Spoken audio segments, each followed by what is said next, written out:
Pettyy.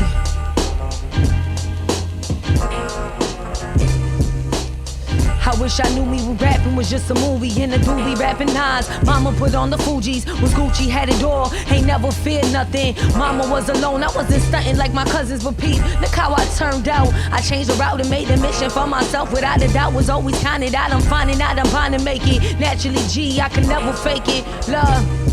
Let's get one thing right in this shit tonight. This'll be a confirmation like you booked the flight. Too fly for these niggas, I'm amazing. Should be a damn daddy, all these rappers that I'm raising. Cause I talk like this, I pop my shit, I walk the walk, I spit like grits, burning off the tongue. Step up in the room, rock the mic and I be done. A lyrical maverick, I'm better than your average. I spit too good to be jacking that, and I rap too hood to be chatting about some whack shit. Everything I rap, I live that shit, I ain't no actress. All the shit revolve around me, I'm the axis, shorty. Nigga X about me, not jigger, but I swear I be the blueprint, the movement, the rule is back. Who is that? Listen, bring it back to respond, react to this.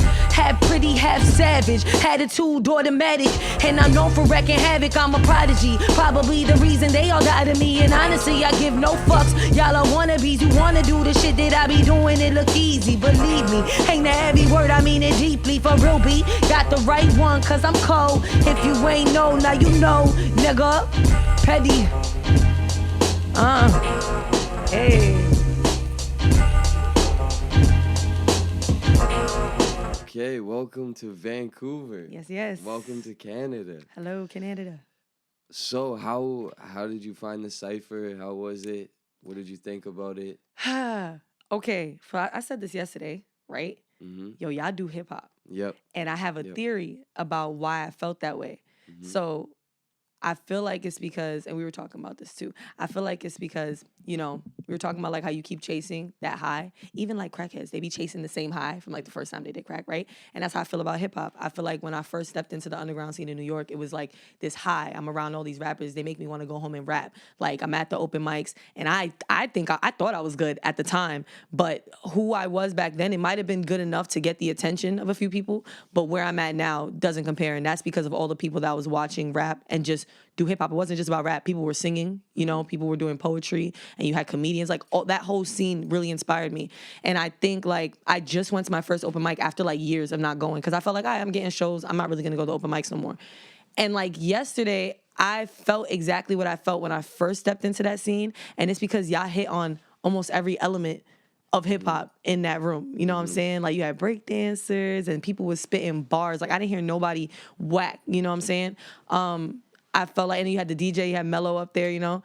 So I think I just felt like y'all, I hate to say it like this, but y'all, like, since you guys are over here, you're not losing that essence of hip hop. Sometimes when you're in the hustle and bustle of it, and this is nothing against my city, it's just sometimes when you're in the hustle and bustle of it, you really forget why you started doing it in the first place, because you have so many different rappers and artists and shit coming out of the same city. But seeing y'all, it's like, oh, everybody had a lane for themselves. Like there wasn't just like enough room for one person to be in the spotlight. You know what I'm saying? Mm-hmm. So y'all did that. Y'all made me want to go home and write. Like I'm excited to go home and bring that energy back to New York. Mm-hmm. Yeah, that's awesome to hear. Yeah, I think that's definitely what we're trying to do, is like kind of create like a collaborative, you know, process where everybody can get involved in their own way. Because sometimes it does get a little bit like, you know, dog eat dog in the industry, and people try to like, you know, take advantage of other people and stuff like that. So yeah, that's really good to hear. I'm glad that you enjoyed that. I loved it. What were your like first experiences, like when you're talking about like, you know, chasing that first high? Like what were your first ciphers and like your first open mics? Like my first open mic was at New Eurekan Poets Cafe. Okay. This was like 19, maybe 2018, 2019. Yeah. And I had just started posting up my freestyles on Instagram and Facebook in 2017. So I've been rapping since like 2011. I was 12, but I didn't actually want to be a rapper until I was like in my last year of high school. So this is like straight out of dropping out of college, me and my mom had a conversation. It was not a sad story of like, okay, ma, I want to do this. I don't want to do this. And she wasn't on some like, no. Right. She really was like, okay, if you're going to do that, you need to come up with a plan and then you can withdraw from school. And I was like, I bet. And I came up with a plan. I said I was going to drop freestyles. I said I was going to hit open mics. So I started doing my research. And the only open mic, really, when you go on Google, one of the first open mics you're going to see is going to say New Eurekan Poets Cafe. Not so much anymore because they closed down during COVID, but they're supposed to be coming back. One of the first things at that time was New Eurekan Poets Cafe. It's like everybody comes from other states and stuff like that. They go to New Eurekan. It's like a legendary Poets Cafe. It's a legendary venue. And it's Black and Puerto Rican owned. So that was important to me too. And I went in there and like, I think I was like I had to be like in the teens. So I think only 25 people can go. If you make it to the last 5, it's really the first 20. And like every Monday night, everybody's lined up outside of this building, but everybody's lined up like 3-4 hours early. I saw that a lot in the reviews. You got to come early. So I'm like, it can't be that serious. And when I went, this is January. I went in January. It was the first open mic of the year. And the line was so long, but everybody knew each other. And everybody's talking to each other. And this is where I made a lot of my close friends. We've been friends since then. You know, it's been like, 7-8 years now? Right. And everybody's talking to each other. Everybody knows each other. I'm like, I bet. This is cool. Everybody's asking me my name. One of the first people to interact with me, his name is Poetic Boy D. Shout out Poetic Boy D. He's a poet, and he's been doing this for a minute, too. And he was the first person to interact with me. He introduced me to everybody. We go inside. The person that was hosting that night was La Bruja. She was the host for that night. You have Soul and you have La Bruja. And when they explain, you know, the rules and stuff like that, you know, they're going to say on deck is this person. That means the person that's coming up next. But right now, you know, up to the stage, we have this. Yeah. So I'm sitting there. I'm waiting for my turn. And I'm watching everybody go up. And I low-key got like a little intimidated. Because I'm like, oh, wow. They are doing this. Like, they are good. And I'm not afraid to perform. I was always performing throughout high school. I was singing before I was rapping. But I'm watching them. And it was like, I knew what I had ready to perform. But I'm like, this is going to make me go home and really sit down and rap. Like, what I'm talking about might be vulnerable, but what they're talking about, like, this is some real New York shit. Like, I want to be a part of that. So everybody had went up. One of them people was AQ to God. He's a rapper from out there, too. And I'm just like, yeah, this is where I belong. Like, it immediately felt like how I felt yesterday. Like, this is exactly where I'm supposed to be right now. And yeah, that's how I felt. Okay, fair enough. Yeah, no, it sounds like an interesting culture, and, like, it had already been established too, so like walking in there and like kind of like getting the feel for it, and like so you made the transition from like Instagram, you know, like you were singing and before. Yeah, I was singing and rapping. I've been singing since I was a little girl. Right. But the rapping came in middle school. Okay. And shit like that. So yeah. Right, but you weren't taking it like seriously until you made that decision with college. How did you go from that transition of like singing to rapping? Like what made you like want to switch? So I was always singing throughout school. Yeah. I was always singing when I was little and stuff like that. Were you writing your own songs? No, that's what got me into rap, because every time I would try to write a singing song, I just wasn't good at it. Right. Like now I could write hooks and stuff like that, you know, maybe, but I don't know. I just wasn't. I knew I wasn't good at it. Like I feel like I gotta know where my strengths are at. When it came down to writing singing songs, I just wasn't comfortable. Singing other people's songs, I was comfortable, but then I felt like I'm a little girl. One thing I don't like is like being shut up. Like I don't want nobody to shut me up. Like I need to say what I need to say, and me singing other people's songs. Yeah, I might relate to it, but I'm not really saying what I want to say. Right. So then I started doing poetry, obviously rhythm and poetry. Yeah. I started doing poetry. And I'm like, oh yeah, I love hip hop. Let me put it on a beat. And I put it on the beat. And the first song that I started to write to, but I never finished until I was an adult, was I Can by Nas. That's my favorite Nas song. Okay. Yeah, and then my first real freestyle that I wrote all the way through was To Shot For Me by Drake off the Take Care album. Okay. So it was slow. Right. And it was corny. Me going back now, it was a little corny, but like that was my verse. I wrote that verse and it was mine. Right. Yeah. Right. Yeah, and that's a big moment of like kind of taking ownership and like finding your voice too, and like being able to express yourself. So I see what you're saying. Like the frustration. I think a lot of singers, they get people to write songs for them too, right? Like they kind of just have to focus on like being a good singer. But so your early influences are like Nas obviously has a huge impact on you. Yeah. Who else were you listening to? Like Nas, Lauren, Queen Latifah, Black Eyed Peas, Nicki. Nicki had a really big impact on me because we from the same place. Right. So it's like seeing her. Like when I was in middle school, that's when I discovered like Itty Bitty Piggy and shit like that. Like I was in 6th grade when I heard Itty Bitty Piggy. So Pink Friday hadn't come out yet, but they were pushing her heavy because Right. You know what I'm saying? Pink Friday, that was her debut album. I knew who she was because of I Guess Crazy, so Beam Me Up Scotty. I just never listened to the mixtape all the way through. Right. But I knew about some of the songs on there, but I wasn't like a Nicki fan yet. Right. And I heard Itty Bitty Piggy, and the computer was in my mom's room at the time, like the family computer. It was in my mom's room at the time, and I remember sitting at the computer desk for like an hour straight just playing Itty Bitty Piggy over and over and over and over again until I knew all the words, because nobody had posted the lyric video yet. See, because you had to wait on YouTube for a lyric video. Right. And I'm like, yeah, no, I could do this. Like, and then she put out Pink Friday, sorry.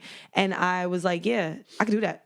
Like, I could do that. Like, I can do both. If I want to be a singer and I want to be a rapper, I could do both. Right. And that's what happened.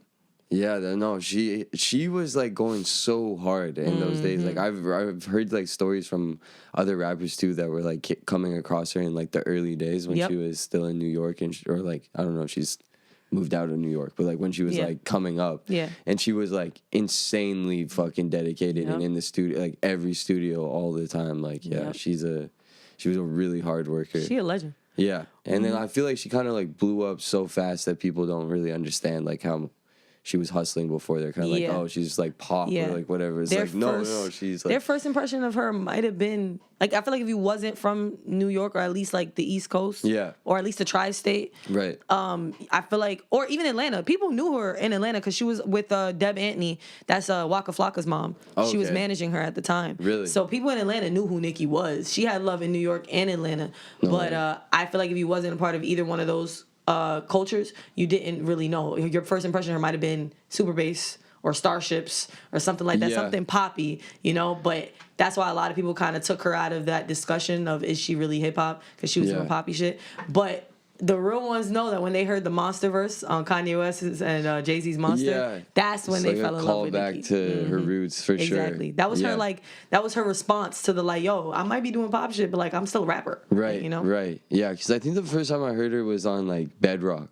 Oh shit, I forgot about that. Yeah. I think that was the first time that I heard of Nicki Minaj. Did you like her on Bedrock? Yeah. Yeah. I don't know. I like that. I really like that whole song. I thought that was like the best thing when that came out. And then she had I don't know, it was around the same time she had a song with Tyga and Lil Wayne called Roger That. Roger That. Wow, that's like, I'm like mushing it all together, but it might have been a little spaced out now that I think about it. I put that so much further into her career. Right. Like, I didn't even think about how early that actually was. Yeah. I think because, she's definitely been signed to Cash Money for sure. And so she was like, it was definitely like past like her early, like very like early days. But on Roger That, she shouts out Vancouver. She does? Yeah, she says, and she calls it like just came back from Vancouver. She like slanged Vancouver too. Like, came back from Vancouver. That's a fact. Yeah, I was like, okay, Nicki Minaj is great. I remember like when I was really young, like I was around that time, like when that song came out, like I was like, that was when I was first getting into like hip hop, and like Lil Wayne was like one of my favorite rappers, and then like I was obsessed with everybody in Cash Money, and like I would learn like all the lyrics to those songs, and at that time I didn't know like what the N-word was, and so like I was just going around and like rapping like the whole verse. I rapped it to my brother, and he was like, I'm telling my mom that like you just like said that. Went inside and told my mom. She came out. She was like, "What the fuck did you say?" I got my mouth washed out with soap. Yeah. And she was like, you can't say that. And that's how I learned like what the N-word was. What it really was. Yeah. I'm not gonna lie. That's usually how a lot of people be learning not to say some shit. Hey, straight up. Damn, you learned your lesson. Yeah, definitely. You was rapping it by yourself though, when nobody could hear you. I know you was. It's okay. Well, I mean, I was rapping it for other people, and I didn't know better. Yeah. Yeah, but definitely learned my lesson for sure. Yeah, definitely. Yeah. Yeah. But yeah, Nicki Minaj is a legend, but people don't really. I mean, she's kind of gone off the rails. She's definitely. I'm gonna say that. I'm giving her flowers, but no, she's definitely somewhere else. What was the moment when you realized that like? That I was like, oof. Things were a little bit So crazy. I be saying this all the time, and I don't care how nobody feel about it. I do separate artists and their art. I separate it depending on what we're talking about.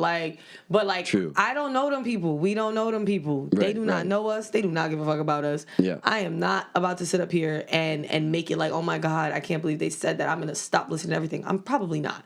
If I enjoy it and it inspires me, I'm gonna be very honest with you. I'm not about to be PC. No, I'm going to listen to it. But like the moment that I realized that it was like, damn, he's not here with us anymore probably was her tweets just about like other female rappers, like randomly just like throwing shit at other female rappers. That's probably what bothered me. The whole Nicki Cardi thing, that was like, that's rap beef. Like, I feel like whenever the guys are beefing in hip hop, that's like, oh yeah, we love this. Like, we want this so bad. Fucking Drake and Kendrick was beefing. Everybody was eating that shit up, so excited for like the next verse.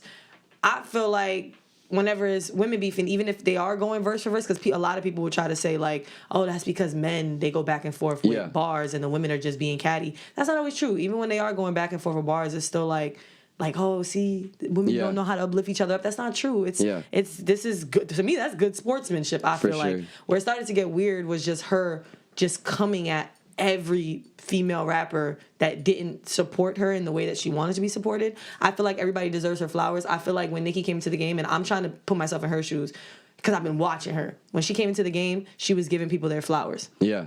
She gave Remy her flowers. She gave Kim her flowers. She gave Foxy her flowers. It doesn't matter what nonsense everybody was spewing. It doesn't matter who was coming at her, what disses was happening. It took her a minute to actually respond to Kim. And I love Kim. There's no female rapper I don't fuck with. I really listen to everybody. But, like, I feel like she's probably feeling a little disgruntled because back then it was a different time. When you came in, you had to pay homage. You had to respect the people that came before you. It was a whole different time. But now we have social media. Like, before, you knew every female rapper that was coming up in the game. Now, like, y'all was just telling me about a female rapper. I had no idea who she is, but she got millions of views. Like, it takes a minute. Even if everybody else knows who they are, it takes a minute for certain people to get to you because the internet is oversaturated with everybody trying to be an artist. But back then, you needed to pay homage. So that's what she did. She came in showing respect to the ones that came before her. Now, you really don't need to do that. You know, there could be somebody coming up in the next 5 years that was so young when Ice Spice first came out. That they might be like, oh yeah, like I love Ice Spice. Like, she's the reason that I started rapping. And Nicki might hear, okay, but I'm the reason Ice Spice started rapping, and this person didn't show me no love, but they don't really feel like they gotta do that anymore. I'm gonna do that because I've been a student of this shit for a long time. I might only be 26. I was born in 99, but I remember that that's what you were supposed to do. But you can't really get mad at the people coming up now that are kind of like, I'm just rapping. I don't need to say thank you to this person. I don't need to pay homage to this person. So that's where I think that she's getting a little upset at, and also the drugs. Yeah, she's definitely on drugs.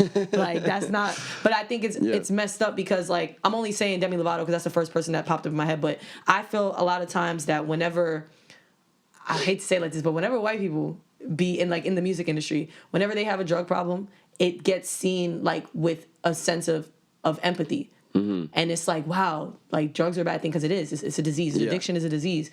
And it's like, yeah, wow, this is such a bad thing. Like, we really need to really gather around this person, be there for them. They're probably going through that. They're probably depressed. Look at Mac. He had a drug problem. You know what I'm saying? Like everybody was kind of like, damn, Mac. Like, and the music is so good and blah, blah, blah. And that's how I felt, too. But then whenever it's black people, specifically black women, it's like people look at it like, I mean, wow, that's it. Like, they're done. They're washed up. Look at them. They doing drugs. But no, I feel like we need the same arms wrapped around us in a time like that. Mary J. Blige went through it in front of the entire world, and I feel like she got scrutinized for it too. I feel like Nicki is getting scrutinized for it. I feel like she has a problem right now. I feel like she's not in the best situation. And instead of people coming at her, and this has nothing to do with the Trump shit she just did. I don't even want to talk about that. But, like, I'm saying, like, the way she's been tweeting, the way that she's been on live, rather than people coming at her like, damn, we lost a good one. We really don't have to lose a good one. We could help a legend go out the right way. We don't have to be like, she's washed up now. She's not to me. You know what I'm saying? So I'm going to still bump Nicki's music. I just don't agree with, like, all the politics side of it. If I had to go through every single celebrity's political beliefs, I wouldn't listen to anybody. Like, I wouldn't fuck with anybody. So that's not even, I'm not about to touch that. But as far as what she's going through in front of the world with that problem, I'll speak on that. Yeah, no, I hear what you're saying. Yeah, because, I think, like, that's kind of, like, a newer thing. Well, I mean, like, there's a few other things. But, like, I remember listening to her, like, one of the disses against Meg Thee Stallion, and then the beat ends, and then she just goes on for, like, 2 minutes, and she does, like, an anime villain, like, speech. I didn't even hear that. See? It's really good. It's really good. But I think I stopped. Like, if it's not like a single, it's not an album, I'm really not going and going to listen to it. Yeah, all the messy shit, But, because it's kind of like, I feel like it's a product probably of, like, you know, like, there's only, like, so many or traditionally there's only been so many positions for women in hip hop, right? Like there's only been a few women that have like held, you know, the spotlight, and there's competition for that. But then like people have like fed into that. Yeah. Even though like, you know, like I feel like if you look at it, there's so many women that are like dominating hip hop now, and there's so much more space for it, and like obviously audience, and like they're getting way more opportunities. But then there's kind of like this like weird outdated mindset of like, oh, there can only be one like but that's not true. queen of hip hop, and like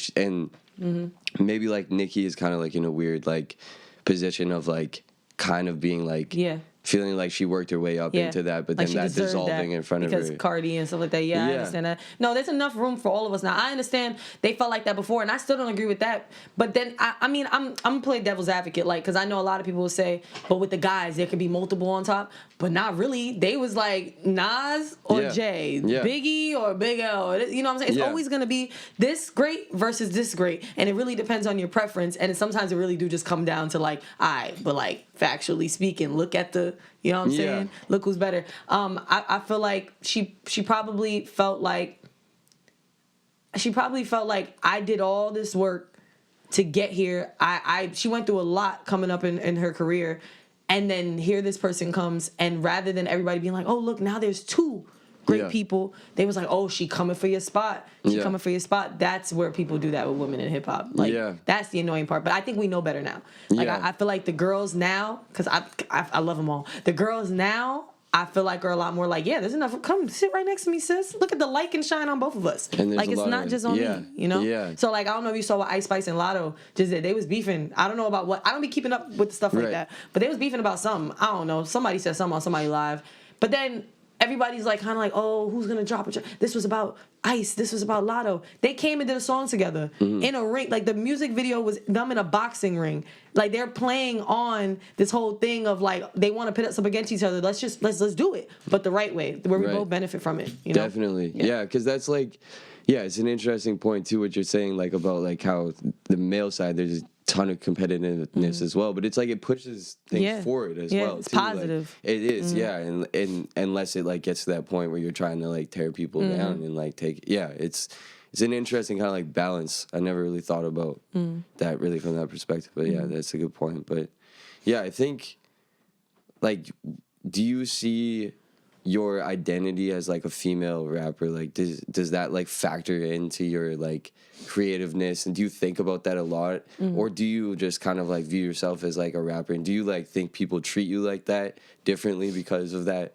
or do you think like we're in a place where we've kind of like moved past that? No, I don't think we moved past it. We can pretend like we did, but I don't think that we did, because I have two answers. I still feel like I have to move a certain way and act a certain way, because at the end of the day, yes, I'm a rapper, I'm a woman, I'm a young lady moving throughout this world, you know what I'm saying? So it's like I do still have to move like I'm a woman, and I work around a lot of men, you know, like even coming on this trip, like I'm a young lady, like I still got to be vigilant, you know. Totally. I don't feel like I can move as carelessly through this as the guys can. Like I'm not about to, I need to like completely feel something out before I go and take the opportunity. But a lot of the guys are like, nah, I need that because I want to eat, but it's not about that for me. I'm not saying it can't happen to them, but I just feel like let's be real, you know what I'm saying? Totally. So it's like, I feel like before I was really big on, no, I'm just a rapper. Like, stop. I'm not just hard for a female. No. Like, now my womanhood is important to me. Maybe it's because I'm getting older, you know, and I got into this when I was 18, 19. But, like, my womanhood is very important to me. I need you to recognize that I am a woman. I am a female MC. That is important to me. Because when you look at me, I don't want you to look at me and say, wow, yo, for a girl, she's mad hard. You're going to respect me as a rapper, but I also want you to factor into that, like, yo, and she's going through her womanhood like this too. Right. That's hard. That makes me even harder. Like, the fact that I'm spitting like this and I'm a woman moving throughout this world, that does make me harder. So, Right, yeah. That's how I feel. Definitely, yeah.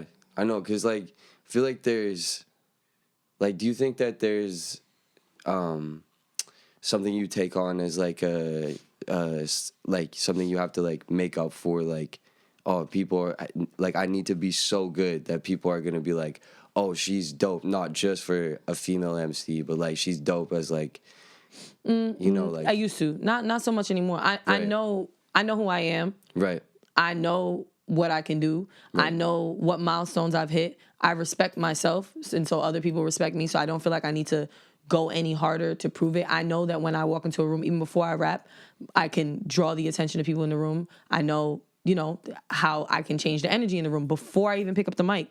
So no, but before it was like, I would literally change my set at the show because I would see the guys rapping. I'd be like, oh, nah, they not about to fuck all the soft shit I was about to do. Like, they're not about to out rap me. So I do still have that. Sometimes that does come out of me. Like, if I'm at a show, I do have moments where I'm like, and I'm going last. Oh, I'm about to out rap all you niggas. Like, and niggas is guys and girls. Yeah. I be looking at people like, yeah, I'm about to out rap all y'all. Let me switch this up real quick. Hold on, I'll change my set. Yo, DJ, here you go. Play this instead. I do feel like that sometimes, not all the time. Right. But no, I don't feel the need to prove myself anymore. Like, then that's petty talking. Like, I don't feel the need to prove myself anymore. Now it's just a matter of like people watching, okay, what else is she gonna do next so that she can really, really start showing her face mainstream wise, whatever you want to call it. Right. But until I get my flowers for real from the rest of the world. I got people giving me my flowers now and I appreciate it, but I got a family to take care of, you know what I'm saying? I got my moms and my cousins and my nieces and my nephews. Like,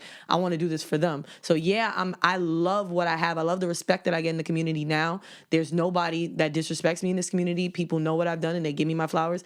But like, monetarily speaking, I need my flowers, you know what I'm saying? So that's what I'm focused on. I'm not focused on trying to be better than everybody else now. Right. It's like how to motivate yourself from a different point of like, you're dope. Now, where do you want to take that? Yeah, I got to get creative with it now. Like, now how can we make money off of this, like, reoccurring money? Because there's no money in streams, obviously. I know they're, like, passing a bunch of different laws now in the States where, like, artists can start getting more money for their streams. But, like, I feel like we'll probably see the benefits of that in, like, the next 5 years. I don't really see that doing much right now. But now it's just really about shows. So now I'm like, okay, I got to go back to doing more shows. And it's about connecting with the right people. Like, I've just connected with y'all, you know what I'm saying? Now it's about connecting with the right people and figuring out, like, okay, how can I do what I love what I do, and still make sure that I got a roof over my head? That's where I'm at. Yeah. Right. Yeah, because I think, like, you're definitely pointing out, like, something that's becoming obvious, which is, like, I think the traditional, or not even traditional, but, like, the way that people have made money off of music through streams, it's like it's drying up and it's changing. And I think like you're seeing a lot of people going into like physical media and creating like, things that smaller fan bases can like, spend their money on directly rather than like them pooling their money into Spotify and Spotify dividing that. It's something to unfairly. hold too. Yeah. Like, it's something tangible. I think the reason why I feel like people have such short attention spans now is because I remember getting CDs and like, I could sing the songs front and back. I knew all the lyrics because it's mine. This is my CD. I saved up for this. I saved up for this.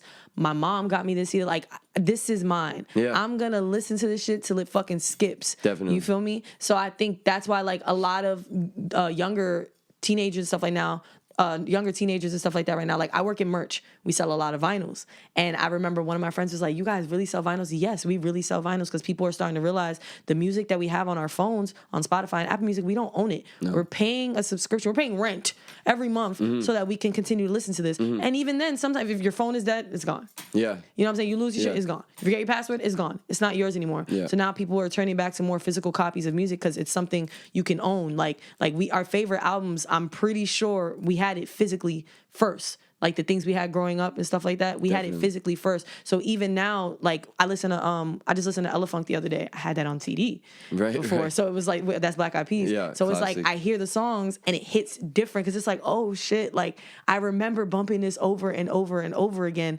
And now I don't have it anymore. Now it's on here. So now, like, especially being in this room and seeing all the vinyls. Y'all see the vinyls behind me? Especially being in this room, seeing all the vinyls. I'm like, yeah, I'm going to continue my vinyl collection. Like, I just started and then I'll be stopping. I'm going to continue it and have, like, all my favorite things physically so it can be mine. I could pass it down.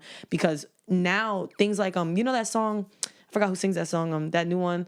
I'm in closer, I'm a mess, up and wired, I can't catch my breath, I run. You ever heard that? That's the EDM song that came out a couple months ago. Okay. And something had happened on TikTok. That song went crazy. You know, things go crazy on TikTok before it even comes out. Yeah, So somebody did something, I guess they AI'd Georgia Smith's voice, maybe, I don't know what they did. It sounded like Georgia Smith. Everybody thought it was Georgia Smith. And like people started picking up on that. The person dropped the song. I had it on Apple Music and Spotify. I had both platforms. And I'm listening to it every day. And then one day I go listen to it and it sounds completely different. Like it's still a beautiful singer on the song, but like it just didn't hit my ear right. Like it tickled that part of my brain that was like, what the fuck is going on? My pattern recognition skills is recognizing. And I'm like, let me go on TikTok because people are always talking about something like that. And I looked up the song and people were complaining that they went and I had the song downloaded. I mean, downloaded offline. You know what I'm saying? Yeah, exactly. It was downloaded on my phone that I paid for. And when I clicked on it, it's a whole different track. It's not even the same track.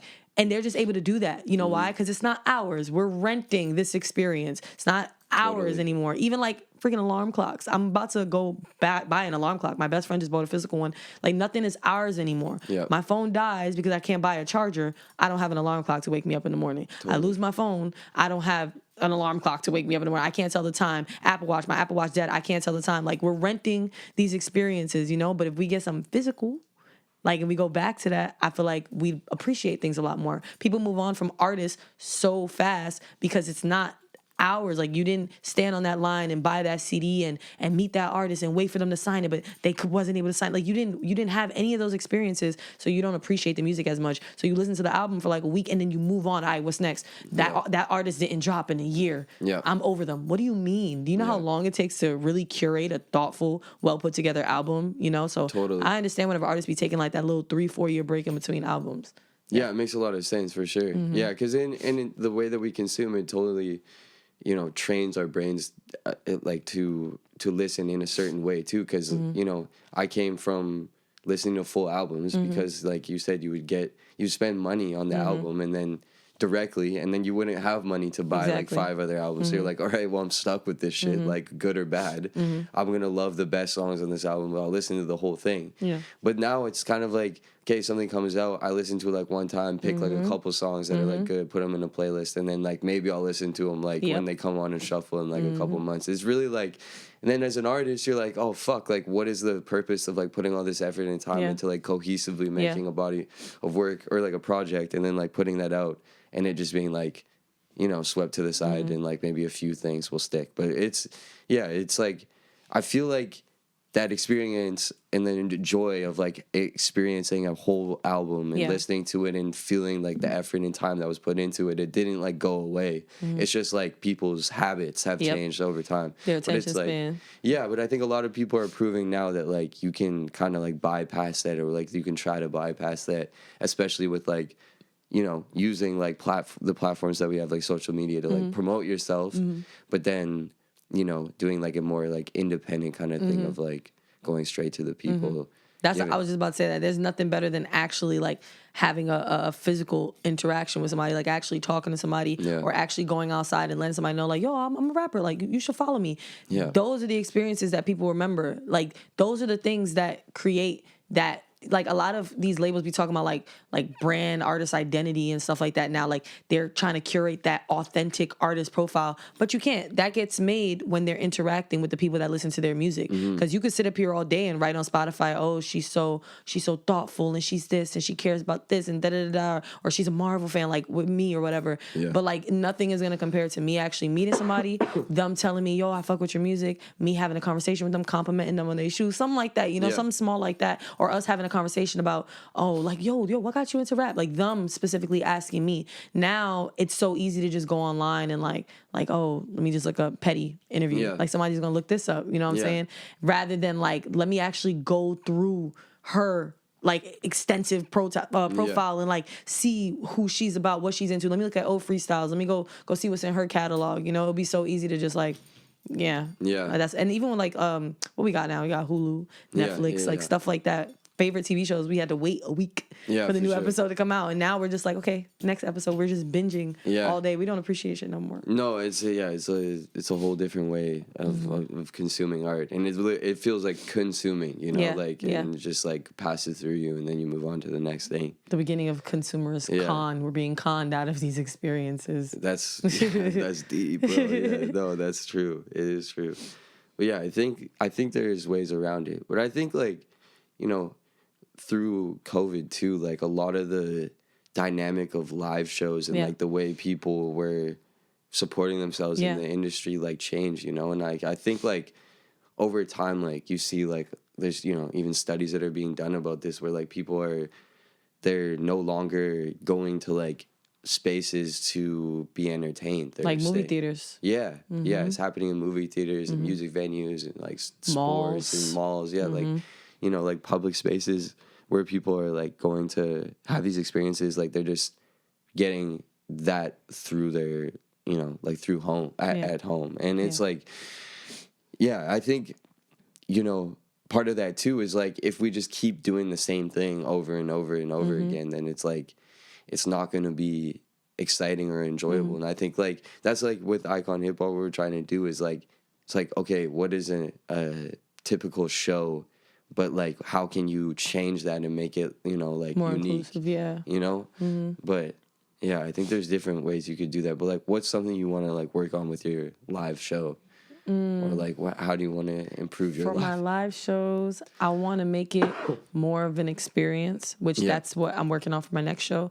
So the first show that I did out in New Blue Lounge in Lower East Side, I had a solo show. It was me and my DJ. Janique had opened up for me. She's a rapper, a dancehall artist from New York. She had opened up for me. It was all female back. I had a female opener, female DJ, female videographer, photographer, all that. Even the woman that was granting us the space, she was also a woman. That was like just me and my DJ. The second one, I was like, okay, how can I make this better? I got a live band. Nobody ever heard my songs live. And I felt like rappers aren't really doing live shows anymore. They kind of just putting on the beat, and that's still hard. But like I wanted to do something different. Like I wanted people get excited with live instruments. Even like in production, nobody's really using live instruments anymore. Like everything's on a computer, but you can feel the difference. Like there's definitely a difference in vibrations when you're recording with live instruments and when you're just, you know. Totally. So now for the next time, I want to create more of like an experience. Like I mean like a full experience. I want people to feel like they're part of the performance with me, which I kind of practiced that last night. I wanted people to like, you know, even if this is your first time here and I want you to rap it with me and stuff like that, I want people to be a part of it. So what I'm going to start doing is probably like making it like somewhat of a story time. Like you're going to feel like you wrote this song. Like you're going to feel like you're a part of it. So the next thing I'm doing, which I had announced to everybody, is I want to do a living room set, like on stage. I want to make a living room set. The place where I would write most of the time is in my mom's living room in Queens. Shout out my mama. And I wanted to like recreate the living room space on stage. I want people sitting down. I don't want them standing up.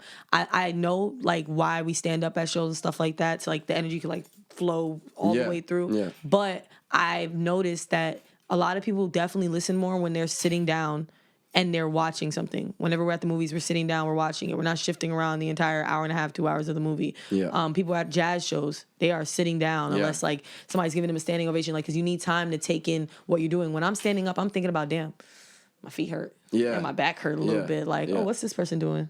Should I go get a drink? Should I do this? It's just too much freedom. Yeah. But if you're just sitting down, you kind of have to sit there and experience what you're experiencing. Sit with whatever you're feeling. Whatever feelings I brought up for you while I did this emotional piece, you have to sit with that. You know what I'm saying? So that's what I want to do. I want people to be a part of my shows now. Right. I don't want to just be rapping at nobody. I want them to be like fully engaged and dissolved in what I'm doing. Right. Yeah. So that's where I want to improve at. Okay. Fair enough. Yeah. That makes a lot of sense. Yeah. I think there's... What do you think about like people who rap on... over like their backing tracks? No. You don't think that it's No, I don't understand it. And I say it all the time. I'm so sorry. I say it all the time. Don't do that. It does not sound good. That's why I make my performance tracks. Like, I know where I'm going to need a little bit of extra help. You know what I'm saying? So when it's the hook, okay. You want to rap on top of the hook? You feel me? Sometimes I'll do this thing where I'll let the hook, play, but I'll do the hook a little differently live, but you'll hear how it actually sounds behind me. But sitting there and rapping over the whole song, nigga, just put the song on at this point and just let us listen to it. I came to a live show because I want to hear you do it live. How many people would be mad? I don't know if a lot of people would be mad. I was about to say, how many people would be mad at Michael Jackson if he just let everybody come to a concert and he just press play? No, they probably still be lit. But they'd be mad. It's Michael Jackson, bro. Yeah. They probably still be lit. Yeah, you're right. But like somebody like, who's somebody right now that's like really good at performing? Okay, Westside Boogie. He's one of my favorite rappers. You know Westside Boogie? Yeah. Yes, sir. Westside Boogie. Westside Boogie's a fire-ass artist and everybody knows the words to his shit. That doesn't mean he could just show up to a show and play the track and just rap some words, and then that's it. No, I want to see I need a live performance. I bumped your album front and back. You're going to give me a live performance. I paid for this. So, yeah, I think it's stupid. You could quote me on that. I think that's stupid. I don't like that. Yeah, no, I think that needs to go. That's been a fucking terrible thing for way too long, for sure. Yeah, that's step one in making your live performance better. Facts. Definitely. But what's it like working with a live band, and like, what was the response to that? Do you feel like it was worth it? Oh, what? Hell yeah. First of all, shout out Kel Bass, Say Boogie, and AJ Music. They was my band for my last show. It's totally different because you have when the beat is playing. So like yesterday, if I wanted to switch something up because I like the energy of what people was giving me, I can't because I'm constrained to my instrumental. Right. But when it's the band, you remember I come from singing, so you communicate. And I come from singing in church too. So you communicate with your bandmates. You can give your drummer the eye and be like, all right, pull it back a little bit. Cause like, I'm running out of breath, you're going kind of fast. Or you could like have the rest of the band cut out and I just want the piano or I just want the bass or, you have control over that. Unless I have my DJ controller in front of me and I could turn off like, the drums. No, I don't have no control over that. I got to focus on the people. But I have so much more freedom to do what I want to do. And people were feeling a part of the song. Now I could rap that part again because it's my band. They know my music. I could do this and they're going to know exactly what I'm doing. And then we could go into the hook right after that. I also have more time to get people to really feel what I'm doing. So like, I like to talk in the beginning of songs sometimes. I have this song called Movie and it has a pretty long intro. It's a piano. And what I did with my pianist was I had him elongate that intro because I wanted to talk to people and I wanted to gather how people were feeling, like, how y'all doing? I got to tell a little story. And then when I was ready, then I got to start rapping. You probably didn't even know what song was coming because the version of it that we had playing in the beginning, you don't even know what's coming yet. It sounds familiar, but I got to make that decision right there on stage. Not in rehearsal. We just rehearsed the songs. But I can't gauge how people are going to feel at the show. I don't care who's in the audience. But when I'm there, I kind of get a feel for it. I could cut out songs. Like I could see if somebody's not, like if the crowd's not feeling it. You know what I'm saying? If it's something new I'm doing, I'm losing the attention of the crowd. I could stop. I could stop the song. I could literally say the last bar right there and have my band cut out and move on to the next thing. I don't have to sit there and continue to lose my crowd. I have way more freedom with a band. Right, right. Yeah, no, that's a good point. Yeah, for sure. Do you think you'll use them again? Hell yeah. Yeah. Yes. But for the next time, this next one, I kind of just, for as intimate as I want it to be, I already hit up my pianist. I want my pianist and I want my DJ. And that's what I have in my head. Like us sitting on the couch together. Intimate. Right. I don't really want the whole I don't need I love them. I don't need my drummer, I don't need my bass player right now. But I do love the feel of my pianist. I love what he gives. Shout out AJ. I do love what he brings. It's just so like, oh wow. Like I feel so relaxed. Like I could breathe, Right. And I think it's hard for me as a hard ass rapper to just be spitting on this soft ass piano right now, Right. So yeah, that's what I'll do next time. Yeah.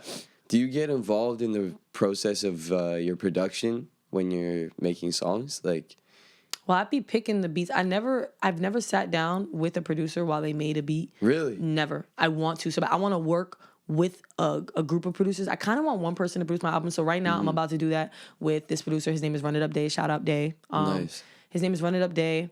And we've been wanting to work together for a minute. Okay. Like he's actually a homie of mine. Yeah. We've been wanting to work together for a minute. It's just life be getting in the way.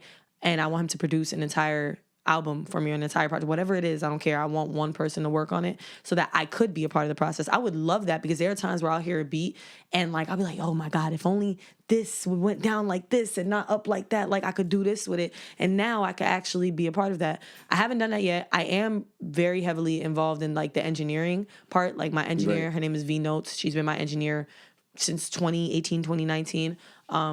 I'm really big on having women around me on my team. Yeah. So, her name is V Notes. She's from Cambria Heights in Queens.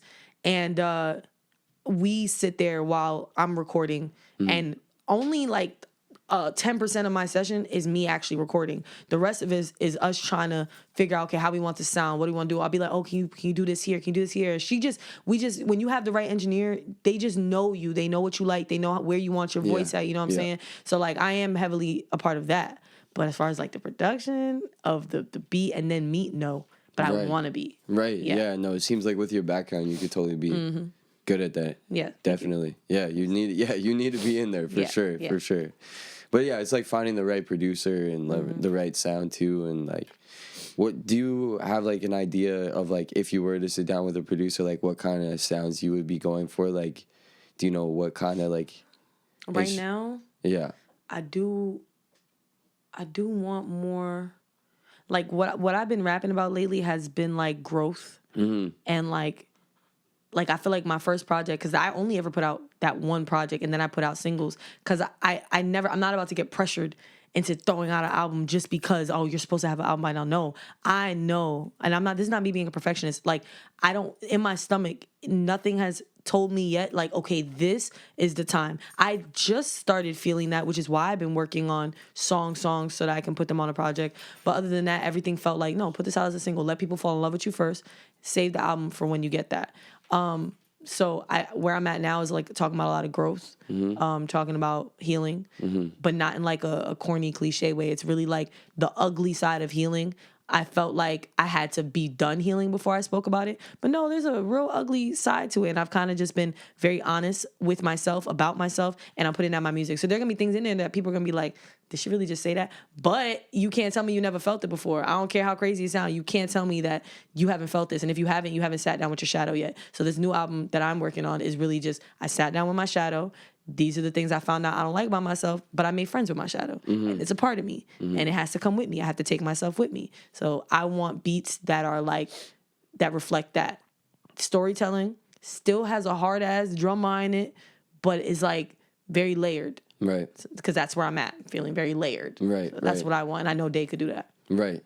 Right. Yeah, no, totally. Yeah, it's interesting because I feel like, we can kind of like get in our way of like being able to let ourselves release things and like present ourselves as artists because we think that like we have to be like this refined and like this version that's like come out on the other side of like the struggle in order to have like the perspective to speak about it. But it's like, I don't know if like we ever really like, if like you rarely get to that other side, like I feel like on that other side is just another struggle that you're going to be in like facing, and you're going to need to like, the real perspective is being inside of that and being able to express that too, and like what she said, what Miley Cyrus said, it's the climb. It's literally about the climb. Like, it's like everything that's happening while you're getting there is what people are going to talk about when you finally get there. Whatever there is for you, that's what people are going to talk about. Like, yo, I remember when she was hustling like this, she was doing shows here, she was doing this, and then she was going through it, she lost this family member, she did this. All that is a part of it. That's where people fall in love with you at. Yeah, but it's like, you're always like looking for that perfectionist, like, oh, I need to like be this good, I need to be like fully healed in order to like speak about healing. But it's like, no, probably the person actually healing is like the one that could speak about it, better than anybody, right? Like, yeah, I've felt that I've gone through stuff and I've been like, I don't feel like writing about this right now. Yeah. I'll wait till I feel a little bit better and I'll write about it, and I can't get it out of me. Yeah. Like, I remember what I felt like, but like doing it while you feel it, totally different. If I would have written about certain things while I was in the midst of it, it probably would have come out much easier. Now I feel like I got to pull it out of me. I got to put myself back there. When the only time I should be putting myself back there is after I wrote it, I'm recording it, I'm performing it, something like that. That's when I should be putting myself back there. But while you're in it, write about it. Yeah, for sure. It's kind of like when you're in the studio and you like half finish a song and it's like getting late. You're like, oh, I'll finish it tomorrow, and then it's like, no, you'll never have that same energy, like for sure. But yeah, I think like, yeah, it's difficult to, like what are you?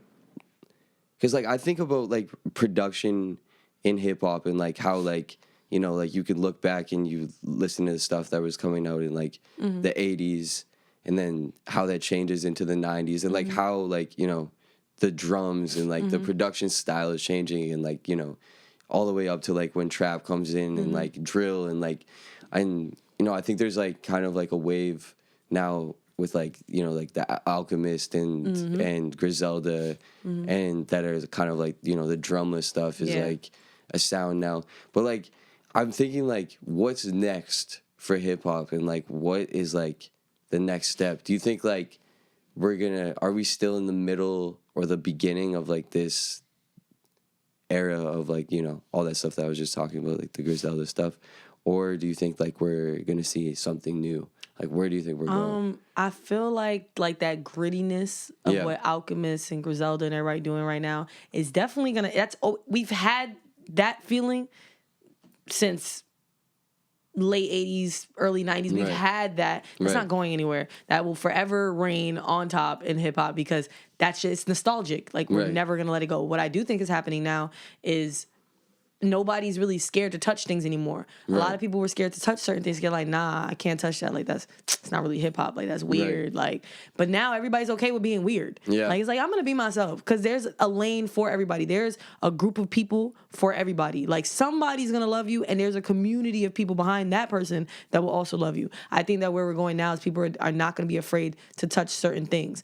And what's wild is like, a lot of the places that samples even came from was from producers listening to weird ass shit and then making it into something that we love now. I feel like knowing that people are gonna be okay with like, oh, this beat is weird. You know, it's a little more on like the Daft Punk side, but I'm gonna do it. Right. And that's where we're at. Like, we're gonna be able to rap on whatever we want. You can even rap on something with no drums if you want to. I plan on doing that. I want to rap on something that's just piano. Right. You know? Right. So yeah, I think it's just like, it's not like one place we're headed to. It's like everybody's just about to be mad open with it. But what is coming back now, what is important is everybody is finding their way back to authenticity because especially you have things like AI now and stuff like that. Everybody just wants something authentic. You want a real person telling you real stories. So that's what we're leading back to. But as far as like the sound, it's gonna be all over the place and it's gonna be great. Yeah. No, I definitely like On the Radar. Yeah, it's like when I watch that, it's like so fucking crazy how like The different people on there. yeah, like the styles and like what people are rapping over. Like I just you never like expect like what people are, and some of it's like fucking terrible. It is, but it's also like, oh, okay. Yeah, but it's go like ahead. you tried it. You tried it. Yeah. Yeah, no, it's really interesting to see like how free people are getting with their creativity. But I think that's like it's gonna definitely, you know, encourage people to push things forward. And like I feel like people just trend chase so much in hip hop that like things just become so redundant so fast, and it becomes like it's like you ruined something that was like good because people that actually like created it and loved it were pushing it forward, but now it's just like oversaturated. Yeah, and becomes like fucking completely commercialized. So yeah. But it'd be interesting to hear like a Pettyy album, like all live instruments, like. Ooh, that would be hard. I could do that. I got the people for it. I got somebody for everything. Sometimes I don't be utilizing my blessings, and I need to start doing that. Some like choir gospel vocals. I really want to do that. I really want to do something, which I kind of I have a song already. Yeah. I have the hook. I have like a demo recorded for it like that. I'm like, this is what I want to sound like. And I want to get a bunch of kids. Why I keep doing that? I want to get a bunch of kids and I want them to sing my hook for me. Kind of like what I Can, what Nas did with I Can. Yeah. I want something like that. And I do want to do something like with a choir behind me and stuff. I really want to. I just don't know how to organize that yet. But I'm going to figure it out. Definitely. I feel like you could probably do that too. I feel like your music, you just have to have like a message that kids could get behind you. Oh, I got it already. Yeah. No, I got it already. I'm good. The family-friendly version of Pettyy, yeah. Family friendly. I feel like Pettyy is family friendly. No? Yeah. I feel like I am. I feel like I'm delivering a pretty good message. I feel like the only thing that might not be seen as family friendly about me is like all the braggadocious shit because I be cursing a lot. Right. But that's how I express myself. I don't care. It is what it is. Your kids be cursing too. Yeah, true. Yeah, no, I definitely know. You could definitely do a picnic like show for sure. Facts. The Roots picnic show with a live band, and then maybe they'll really have you there. Yeah, that would be fun. Yeah, definitely. So, who do you want to work with? Like, who do you want to right now get on the album? Marlon Craft. Yeah, Marlon Real Craft. bad. Yeah, for sure. Marlon Craft, West Side Boogie for sure. Obviously Nas. Nas is always gonna be like I'm waiting on that. I know I could get that one day. You know what I'm saying? Yeah, honestly, so far over the last few months, it's really been like I've been listening to a lot of West Side Boogie, and Marlon Craft has just always been like somebody who I know I could get on a song. I feel like he has a love for this, and I know he would just do it off the love of doing it, because features are expensive. Right. I'm not quite there yet. But that's the two people that I automatically think about right now because of the beats that I've been picking and because of what I've been writing. As far as like other features, it's all my homies. Yeah. It's all rappers that I actually know. You know what I'm saying? Right. So it's nothing to get them on a song. Right. So that's And somebody else who I'm also thinking about right now is It's Capella Gray. I don't know if you know who Capella Gray is. No, I don't. Yeah, he made the song Gallus. I don't know if you remember that. Yeah, he made the song called Gallus. He's from Uptown. And like, you know, we connect back and forth, and I know he would also he loves music. Like, he sings, he raps, he does all that. So, and he also like produces, he plays all the instruments. So I know if I told him like, okay, I have this idea, he would definitely be a part of it. Fun fact, Solid, the song that I did yesterday, the new one, Bid 2's, Yeah. I found that on YouTube and I bought it right away. And it was a Capella Gray type beat. So I'm like, okay. Yeah. I never saw us working together until I worked on that beat. So right now, everybody else is just friends of mine that are coming up. And sometimes I forget they're coming up too. Right. So that ain't nothing to get them on it. But as far as like bigger names that I want, Marlon Craft, Westside Boogie. Right. When you start a song, like, do you just write for no reason, or do you like have an inspiration and like an idea for a song and you're like, okay, I want to do like The beat. The beat. Okay. Yeah, the beat. Sometimes I'll write to a beat and it's not even the beat that I end up using. Like, that's when I'll start going through my emails and start looking at things that people send me. But definitely the beat makes me feel it. And I'll be like, ooh, this kind of, like, I'll imagine like a music video. Right. I'll imagine a movie scene first. And then I'll start writing. Sometimes I write without a beat. Like, I'll just feel something if I'm on the train or if I'm in the car in the parking lot or something like that. I'll stop driving so that I can write. I've also written verses while I've been driving before because I can't get it out of my head. Right. And then I'll find something to put it on later. But it's like it's gonna be whatever I'm feeling at the time. If somebody sat there and was like, "We need you to write about the political climate of the world right now," I can't help you if that's not even what I can't pull that out of myself right now. Right, You know what I'm saying? So it really is about how the beat makes me feel or how I'm feeling in that moment, and then I'll write. Right, yeah. It has to come from like an authentic place. You can't just And sometimes it'll be like I could write a verse in like 10 minutes, right, maybe less. Like Burn, I wrote in like 13, 15 minutes. Right. And that was because I was inside of, I was working at Amazon. I was at the orientation and they gave us this like construction paper and I had a fucking thick ass marker and I could not get that beat out of my head. I was bumping the learning Burn all the way to work. Right. And I couldn't get out of my head that Yeah. And then I just started writing on the paper like nonstop. I don't even care. Like, I'm like, some of this probably don't even make sense. I'm gonna go back and fix it later. I didn't need to fix anything. Like, I just wrote it and then that was it. I was like, oh, wow. And I only stayed at that job for like a month. And then I left. And what's so crazy is that what I wrote in orientation that time, when I left that job, and I mean like I left and I just didn't turn back. I was supposed to go deliver packages. I'm so sorry to whoever did not get their packages that day. But I just left. I got inside my car. I drove back home. And it was like a 45-minute drive. And the second that I got home, my sis, this is when I was living in Georgia, my sis, Drea, she came to see me. And, you know, I told her that I quit. And I wasn't ready to tell nobody yet. And she was like, because I didn't want anybody to look at me like, damn, okay, Petty, well, what are you doing? Like, you have this apartment that you got to take care of. Like, what are you doing? And I didn't even tell my partner at the time. Like, he was out in New York or something, and he finally got to take a vacation from working, too. I didn't even tell him. I'm like, I don't know what to do. So she was like, Petty, whatever you want to do. Like, I'm here. Like, you want to create? What do you want to do? So I'm like, oh, I wrote this verse, you know, like a couple weeks ago. I want to record it. I recorded it. I was like, yeah, I'll work on the video probably in a couple days. She's like, why? Let's do it right now. I was like, bet. And we got the camera. I set up my tripod in the fucking garage. And we did a quick-ass video. I went on CapCut, and I did the auto lyrics. I fixed up whatever it got wrong. And I put it up. And like an hour later, my phone, I couldn't touch my phone. Like, it was just so many notifications were coming in that I couldn't even open up Instagram without it closing out on me. Yeah. TikTok, couldn't open it up without it closing out on me. And I was like, oh, wow. Like, okay.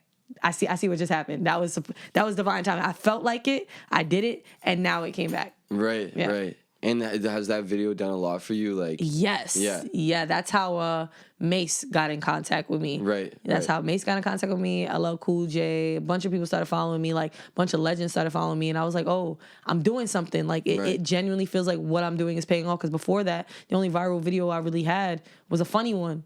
You know what I'm saying? It wasn't even, I'm like, yo, this is what I go viral for being an idiot. Comedian, like, come on. And that one got me mad opportunities. On top of just quitting that job and realizing there was more. I don't have to work for Amazon. I don't have to go work for the post office. I don't have to work for this. Like, there was other ways for me to make money. And now I work in the merch industry. Right. And like, my company handles the merch for a lot of different artists, like Wu-Tang, Cardi B, Sabrina Carpenter, Olivia Rodrigo, Elton John was my first show that I worked. Like, all these people and I didn't realize that there was an avenue to make money here, and I was making money. I'm still making money. You know what I'm saying? So if I would have never left that job, if I would have never put up that video, I would have never got connected with who I got connected with. When my homie Will, he was like, you know, the video's going viral. What do you want to do? I'm like, I just need money, because a viral video doesn't mean anything. And Will connected me to somebody, and the reason why she fucked with me was because she saw my music. She's like, okay, I see what she's doing. Bet. And we met up. She bought me dinner. She's like, yeah, just show up on this day at this time, and like you're gonna work your first show. And I was so fast. Like I just got it so fast, and I'm still in the industry I want to be in. It's still the music industry, and I get to see the behind the scenes. I get to go see shows for free. I got to see Paramore for free. I love Paramore. You know what I'm saying? I got to see them for free simply because I was working the show, and now I'm not even at the level I was at before. Now I'm like running the pop-ups. I'm the one employing people to work the shows. You know what I'm saying? So it's like I would have never known everything that I know about the industry and about merch and all that now had I not left that job, put out that freestyle, and got connected with the people I got connected with. Right, yeah.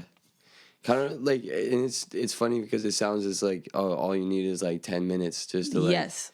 Yeah, it really just takes we be doing so much, like, I'm gonna do that shit later. We be doing that so much, but I realize like, so there are so many things that I've written that I don't take care of it right away. Like I'll write it, and I'm like, that was hard. Stays in my phone. Yeah. But when I finally get up, I'm like, oh, I forgot that I wrote this. And I sit there, I'm like, let me record it. I record it, and then now I wait another month to do the video. Yeah. I'm like, let me just do this video real quick. I do the video. It blows up like this, and you're telling me that all I had to do was just do everything right. It would have taken me a couple hours of my time. Yeah. And I would have gotten all the opportunities that I'm getting right now. I would have gotten it before. I don't know why I keep trying to make myself struggle through this. Like I have the talent, I have the heart for it, and I have people that believe in me. And there's a lot of people that have one or the other. They have people that believe in them, they fucking suck. Or they're fucking good, nobody believes in them. You know, I have all three, and I be playing around with my blessings sometimes. So I just get up and do it. Why do you think that is? Like, why do you think you? Because I think I got all the time in the world. Right. Probably that's what it is. And I'm not saying that I'm running out of time, but I am. It's not just about people taking a liking to me or feeling like you got to be a certain age to do this. It's really about, when I say I'm running out of time, I can feel my mind and my body changing sometimes about what I'm doing. Like, there are times where, like, I thought this wasn't going to happen since I was like 35. I'm not going to lie. But all the things that I've been through, there are times where, like, I be sitting there and I'm like, bro, what do you want in your life right now? Like, I don't even have the social battery for this anymore. You know what I'm saying? Like, stuff like this I love. But when it comes down to, like, interacting with a bunch of people before or after I perform, I don't have the social battery for it. And then I feel like I'm trying to be my most authentic self, and I can't, because I'm just trying so hard to stay afloat right now while I'm talking to you. Right. But before, in the beginning of me doing this, I don't want to go home. After I rap, I want to talk to everybody. I want everybody's Instagram. I want to connect with every single artist in the room. But now it just took so much out of me to even perform that I'm like, I just need a second. That was me yesterday. I'm like, I need a second. But before I went downstairs, I was like, all right, let me talk to every person. I'm so glad that I did, because so many people were saying things to me that I really needed to hear. Yeah. And at that point, I don't even knew if they realized that it was not them speaking. Like, that was spirit speaking through them, talking to me. Because why would they say certain things to me? It just didn't make any sense. Like, how would they know to say that specifically to me? So I'm glad that I did, which is also why, like, I interacted for the beginning of the after party too. But then eventually the jet lag hit me, and I was like, no. So it was no longer about my social battery. It was like, oh, I'm tired. So I feel like if I keep playing around with my time and I don't start utilizing my connections and the things that are put in front of me, it is gonna just start being like, oh damn, Petty she just rap, she don't want to talk to nobody. But really I do. I'm just tired, y'all. Like, I'm fucking tired. Like, but I think that's where I need to get on it now, while I have this oomph for it before I lose it, because sometimes, not all the time, I feel like I've been rapping for so long that it's like the excitement be gone sometimes. Like, I do it because I'm good at it, and I wasn't given this talent for no reason, and I have something to say. But sometimes it really just be like, like, damn, I forgot I booked that show 2 months ago. Fuck, let me get dressed. But then it starts feeling like a job, and I'm like, oh yeah, you're fucking up. This is a blessing. People, like, you're doing what people want to do. You're about to go make money at a show. There's so many artists trying to do that right now, and then that's when I snap myself back into, okay, Petty the artist, not Petty the person. You know? Right. Yeah. And sometimes it's just like, because you get too exposed to it. It's like any experience that you're exposed to over a long period of time, you're gonna get kind of numb to it. But it's like finding new ways to like get excited about it, and you know, like, facts, get interested in it. But yeah, I know it's kind of it's like there is a lot, like you don't want to like rush things, but there isn't like all the time. There is not all the time in the world, no. And it's not even rushing it. The things are there. The verses are already written. The ideas are already written down. The video treatments are already written out. Like, all of it is already there. It's just doing it, getting up and doing it. And sometimes it is money that stops me. Sometimes it is like, damn, but I got to do this. But then I'll be like, Petty, did you really not record that video because you didn't have a fucking 1920s mic as a prop to use in it? Did you really do that? You could have come up with something else, bro. You know what I'm saying? So now that's where I'm like, just get up and do it. That's why I'm like that now. Just Petty, just get up and do it. That's it. If I don't, I'm gonna procrastinate. And it's gonna be out of like, I don't have everything I need to make it what I see in my head. Make it something else. So sometimes I gotta talk to myself like a child, and I feel, okay, Petty, we're putting on this shoe. Now we're putting on this one. Okay, Petty, we're gonna grab our notebook. Yeah. Okay, we're gonna go talk to our videographer. Yes, we're gonna work this out. I gotta talk to myself like that, because if not, I'm be like, I don't need to do that right now. Yeah. Well, it's a humbling experience when you have to do that, but it's kind of important. Nobody's coming to save you. You literally need to be doing it for yourself. Yeah. Do you think you have a good team around you of people that support you and help you? My family and my friends, for sure. Yeah. Like, even like my team, that's become my family. Like, that's my friends. So hell yeah. And not just that, a bunch of strangers want to help me too. You know what I'm saying? A bunch of strangers want to be a part of what I'm doing too.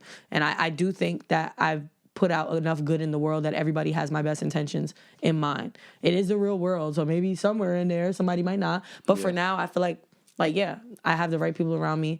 They all want to see me do great. Even if I have something like this, it ain't nothing. Okay, what do you need? Yeah. You have $3 in your bank account? What do you need? Yeah. I don't have any money, but what do you need? The outfit? Okay, come to my house. Come look at my closet. My best friend she's the biggest person for that. Like, even if we're both broke, like, she'd be like, I got a bunch of clothes though. Okay, I can help you do your hair.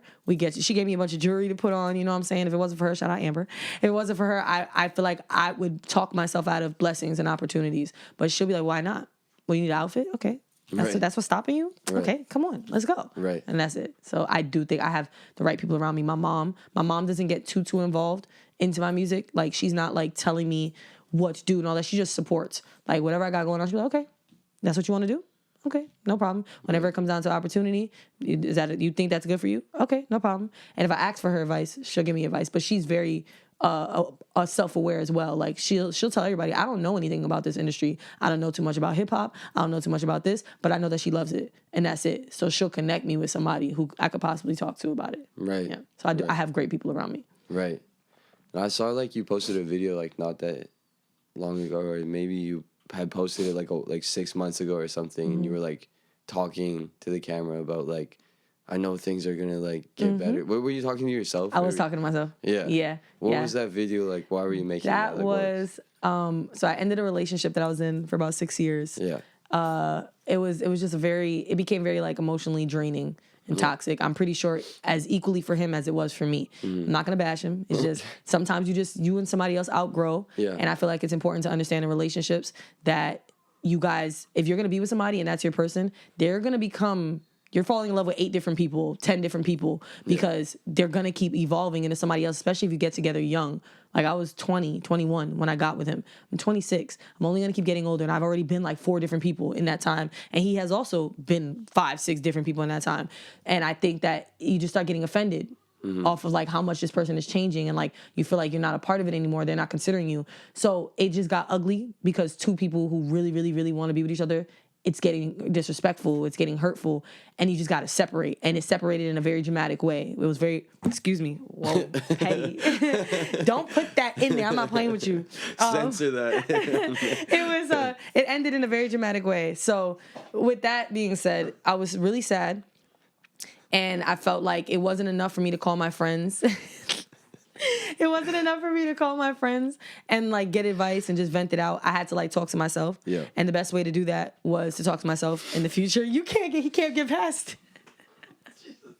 Serious fucking topic. He can't get past that's it. Why it's funny. Get it out.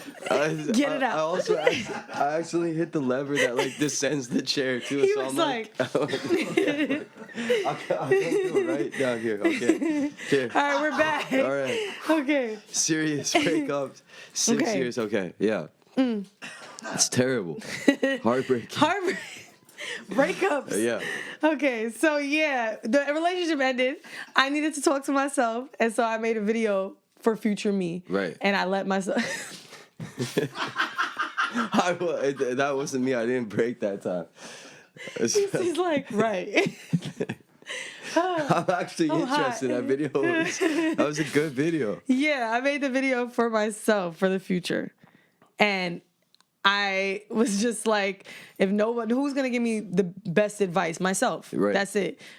Even whenever like something happens to me, I'll kind of like get like this imposter syndrome where like I'll be like, yeah, I don't even remember what that felt like. But watching those videos, I made a bunch of them. That was just one that I posted. Watching those videos of how I felt back then really makes me go, oh yeah, that's why we're doing this. This is what you asked for. So whenever I get tired or it gets hard or whatever's going on, I watch it and I'm like, you literally asked for this. You said this is what you wanted. Now you're getting it. You're reaping the benefits of it and also the consequences of what you asked for. Yeah. And that's it. That's what that video was for me. It was literally to me, but then it resonated with a bunch of people because everybody be going through it, you know? Yeah. Resonated with a bunch of people and they're like, I really needed to hear that. And I'm like, oh damn, that was for me. But you're welcome.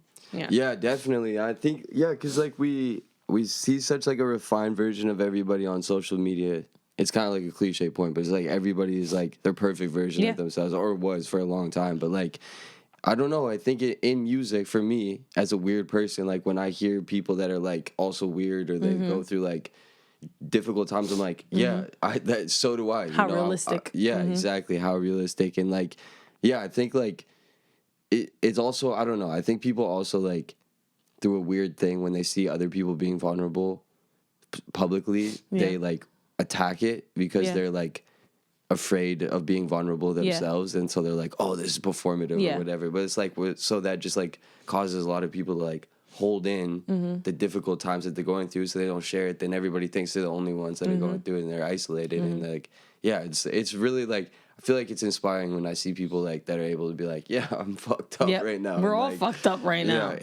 But it's hard to, admit that. So, but then it's really, and then sometimes, like that's just one snapshot, and then you have 6 months of growth or progression, and then you look back and you're like, fuck, that was like a difficult time, but now there's all these things that have happened, and you get a good opportunity, and then like that wasn't so everybody bad. needs to start being more honest with themselves. I feel like it is a rough time. Like what we're going through in the world, not just that, but like, 'cause some people don't really pay attention to that, but just like we're getting older.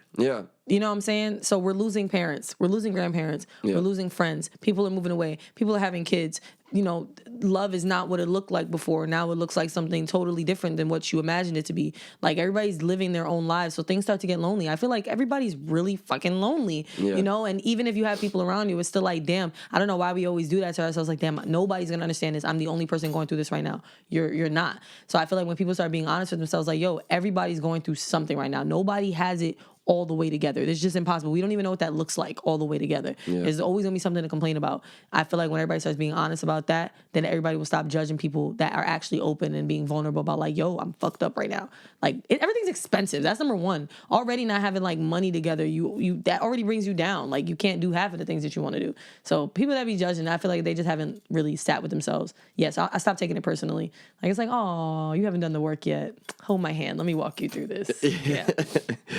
Yeah, true. No, that makes sense. Yeah, I think we're getting to a point where we can be a little bit more honest. Like, if there's any good that Drake has done, maybe it's that like we can be a little bit more vulnerable in hip hop and like sensitive. And, What? Like, If there's anything Drake has done? that's good, Like Okay. that's it, Damn, Drake let us be sensitive. Yeah, That's no. wild. Well, I don't know. I guess that's an overplayed point though, because I think a lot of people say like, I remember like when Logic, he made that one song that has like the number of like the suicide hotline. Yeah, 1-800. Yeah. And it was like, I feel like Logic's like half white and half black, but he's like essentially a white person. Yeah. Like he's white, very white. Don't passing. say that to Logic. No, But yeah. yeah, exactly. But like, I think even he admits it, honestly. Like, but he made that song and then it like whatever won a Grammy, and it was like it is like a positive message in the song. But like people, I remember articles coming out of like you know, just like fucking, I don't know what's a good example of like a blog, but like an article where people are like, oh, this is the first time that hip hop has addressed mental health. And That's I'm like, not true, but that's not true. bro, like there's literally like fucking suicidal thoughts is literally this title of a song. Like, but like, so I don't know. I think it does get They overplayed. just do it but in a like, different way. He did it in a way that was digestible for the rest of the world. That's what it was. yeah, for sure. But like people kind of, I don't know. A lot of people are like, oh, hip hop only got like it was honest or like emotional like when Drake started singing. Yeah. And it's like, no, Nah, that's it's been there. yeah, like We most have Scarface. Yeah. For crying out loud. Yeah. Yeah. Been like that. But Do you- I mean, however, people are gonna get it. As long as they get it, like it's easy to get mad about it and be like, "Yo, y'all just got here. Like we've been doing this." As long as it gets to them, it's okay. As long as the Yeah. message gets to them. Yeah, that's true. But I feel like there is kind of like a separation of like where it's like there's the old heads Mm-hmm. and then there's like the kids that like they just and they it's like the new it's like not paying homage. It's like people Yeah. just don't give a fuck Yeah. like about like this old shit. So they're just like, Yeah. oh, I only care about what's happening now. So like and then like, you know, if there isn't people passing along that message, then it does like who is gonna know about these legends? And then like you know, and then that's where you get that's I feel like that's where you see like artists like Nicki Minaj where like Yeah. maybe there's like actually some like reasonable reaction to like her feeling like she's being like pushed aside as somebody that's like aging out Yeah, of like the exactly. the spotlight in hip hop and like because hip hop does kind of just like all right like toss their legends to the side. Yeah, that only happens with hip hop. Yeah. Like I feel like now, ever since the 50th anniversary of hip hop, I'll even say this about New York. Like Yeah. ever since the 50th anniversary of hip hop, people started taking hip hop more seriously. For People sure. started actually like, oh shit, our legends are still with us. Yeah. They walk the blocks amongst us. And Yeah. nobody from New York is scared to walk around New York. You know what I'm saying? Any of the rappers, they're gonna have people with them, maybe like a block or two behind, but they're not scared to walk around New York. They from here. So it's like, oh, they from there. I forgot where I Yeah. am right now. They from there. So it's like, hip hop is the only place before the 50th anniversary where people start to get older and you move on from their music and it's like, all right, who's next? But you're not doing that with rock artists. They're still very respected. You're not doing that with pop artists. They're still very respected. And you're definitely not doing that with soul and R&B artists. They're still very respected. So like now, ever since the 50th anniversary and people who probably didn't know that much about the history of hip hop and stuff like that, like I started, I was going to schools in the Bronx for a little bit and I was teaching the kids about like the creation and the birth of hip hop. Yeah. Half of them didn't even know that it started in the Bronx. Oh, that's crazy. Like they Yeah, that's literally, wild. you live up the block from Sedgwick Avenue. You didn't know where Right, hip hop right. began. Like, come on now. So once they learn that, they have a little bit more of appreciation for it. So I feel like 50th anniversary happened. There were all these blogs posting stuff about, hip hop history Yeah. and we're learning about the breaks. We're learning about Curtis Blow and stuff like that. Like now Yeah. they're like, oh shit, wow, that's crazy. Like, really, oh, the party happened. Oh wow, that's crazy. Oh wow, hip hop's birthday is so cool. Now everybody's starting to talk about it more. They're learning about it. They're sharing it with other people. Yo, did you know that this? Did you know this? Did you know Run DMC this? Like, did you know this was the Rapper's Delight? Like now they're sharing the Yeah. knowledge. Knowledge is one of the pillars of hip hop. That's why it's important. Yeah. I think it's the first. Am I bugging? Is that not the first pillar of hip hop? Knowledge? don't know. I don't remember. But anyway, this is why it's important. They wasn't just talking about, whenever people hear knowledge as a pillar, they think about, oh, you got to be conscious in your raps. No, Right. that's not what it was about. It's also just about like literally having conversations like this and teaching somebody something. Yeah, yeah. And that comes from, I don't know if you know about Supreme Mathematics and stuff like that, but that Yeah. comes from that. Knowledge is number one. You have knowledge, 1, wisdom, 2, understanding, 3. And you can't have 3 without 1 and 2. So Right. wisdom comes from knowledge and understanding comes from using your knowledge to gain wisdom. And now you have a better understanding of the world. So that's where that came from. And I feel like now, what was the question? You see what happens when I just start spewing on and on? Anyway, I feel like that happens like people are starting to respect it more because of that. Right. Now the legends aren't being, there we go. Yeah. The legends aren't being pushed aside because of that. Now you see people like Nas and Ghostface and all that selling out freaking Brooklyn Paramount. Just Right. a couple weeks ago, Max B. That's Right. probably because he just got out of jail. But Yeah, either way, yeah. it's not just old heads going to watch them. There Right. are fucking 16-year-olds and 14-year-olds going with their parents simply because the knowledge is being passed on to them by like, oh, my son is 8 years old now. Welcome. Come Right. listen to Wu-Tang. Right. Like, you got to put them on. I have to show my nephews. I have to show my nieces this is what I listen to, and then they'll take a liking to it. You know, there are songs that I only know about, like the Mamas and the Papas and all that stuff, and about all the Motown records and Frankie Lyman and the Teenagers because of my grandfather. I have all his old CDs. If he was never playing it, if he was never talking about it, I would never know who these people are unless I finally went on YouTube and I kind of looked it up myself. And also I'm black, so there's that. They always gonna play it in the house, but like, you know, cleaning on a Sunday, you know what time it is. You know what I'm saying? But like, if it wasn't for my grandparents, my mom, my older brothers, and stuff like that, I would never know about certain things. You know? So, and now's a great time to put your kids on stuff. They have such an easy. Give them fucking iPhone and then make a playlist for them. Here, go sit down in the corner and listen to this. Tell me what you think about it. Yeah. And kids are really impressionable. Like, you show it to them at an early age, they're gonna love it, and then they're gonna grow up with it. Then they're gonna pass it on. They're gonna show their friends, and their friends are gonna fall in love with it. Yeah. Yeah, definitely. For sure. Yeah, and I think, but, you know, and then, like, you're gonna want to define yourself as a kid, too. So it's like, you always gotta, like, I don't know, I try to remind myself of that when I hear, like, shit that I'm just like, what, like, what, who is listening to this, like, how is this, like, you know, but then there's kind of, like, that rebellious, like, nature of, like, okay, yes, there's a respect for, like, what's done before, but, like, we're not gonna do it like that, we're gonna do it like this, and, like, you know, you gotta, like, make space for that, but then sometimes it's just like, you kids don't know about Ghostface It'd be Killer. like that. It'd be like, you don't know? But rather than that, it's like, oh, you know, what I started doing to connect it to, like, younger kids is, let's just say they're not really trying to hear that. You'd be like, oh, you know, I can't even think of a song right now. But I'll be like, oh, you know this song? The one that's on the radio right now? Do you want to know who originally sampled that first? Let me put you on. Yeah. And then you show them who actually used it first. All the songs are just remakes of other songs. Yeah. Like, people have been sampling forever and ever. Like, and that doesn't just go for hip hop. Like, a lot of the songs in soul and rock and R&B are just remakes, different renditions of songs that came before them. A lot of songs that we love so much. Like, I swore up and down that Donny Hathaway made This Christmas. He did not. Right. Something came before that. And then when Chris Brown came out with it, I swore up and down he had the best version. He did not. Something came before that. So it's like all these songs came from somewhere. And I feel like if you connect it to what they listen to now, that's when they're like, oh, what? That's mad cool. Kids are just, they're fucking assholes. Kids are assholes. I don't care. But that's why you got to, like, stoop down and be like, okay, look at this. Yeah. You can't tell them what to like. Because, No. They will in your face tell you that's stupid. 6, 7. Yeah. Yeah. Skrilla might be the future of hip hop because of that. So yeah. I just felt brain rot right now. Yeah. Felt it. I did it to myself. A little bit. Yeah. Yeah. The brain rotification of the world is real, honestly. But I don't know. Do you think that people are gonna become literate again? Is it possible? Like, are they gonna be able to read? Yeah. No, I think it's gonna get worse. Keep getting worse. I feel like it might get better if like, yo, first of all, the babies don't know how to read.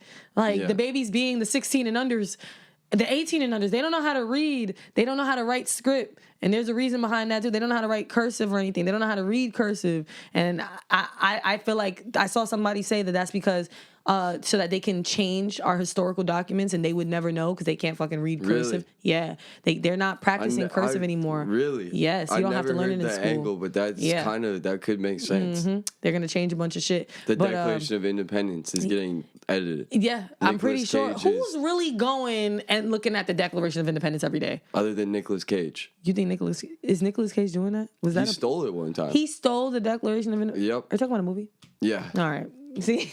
All right. You did do that. Like, you did it. That's bad funny. But yeah, so like I don't know. I feel like the reading thing is gonna get worse. But maybe not, because I did say people are starting to buy physical things so they can own it. Yeah. So maybe people might start reading again. I'm seeing an increase in people reading. I know when I have kids, they gonna fucking read. But what are they reading though? Books. But what kind of books? Whatever books they want, just words. I need them to read words that are not in freaking text form. Like, do you think that, like, because I've seen a lot of, like, book porn. Yeah. Do you think that the overall benefit of book porn is good or bad? What is book porn? Is that when you just show what books you're reading? No. Like there's a lot of like smut, fantasy stuff, smut stuff. Yeah, like fantasy. Are they smut. using extensive vocabulary? I feel like I never, honestly, I haven't read them, I don't But read those kind of books. I feel like they probably are. There's some like literary value to it, right? Like, Yeah, I think so. Yeah, fuck it. Whatever kind of book it is, I don't care. If my best friend, I think she reads them fantasy smut shits or whatever. But like, she has a very extensive vocabulary. It must be doing something. You know what I'm saying? Like, I feel like as long as it's not like basic, like language, yeah, it's doing something. Yes. Yeah, I agree. And yeah. also, I think the reason why a lot of kids can't read now is because but they can speak great, is because we're saying the words, you know what the words sound like, but you don't know what they look like anymore. So yeah, Right. fuck it. Read all the smut. Yeah. Right. As long as you learn words, I don't care. right. But sometimes like the words that they're learning are just like the TikTok phrases. That's and a then fact. they just become like That's a fact. Damn. sound bites. No, we need books. Yeah, even if Yeah. it's smut books, no, we need it. Yeah, we definitely need to start reading the Declaration of Independence again and teach that for sure. We need that giant like cursive script. Facts. For sure. That Facts. takes like an hour to write one word. We need that back for sure. But yeah, I think it's kind of sad to see like, because I think everybody complains about it, but like is also it. Mm-hmm.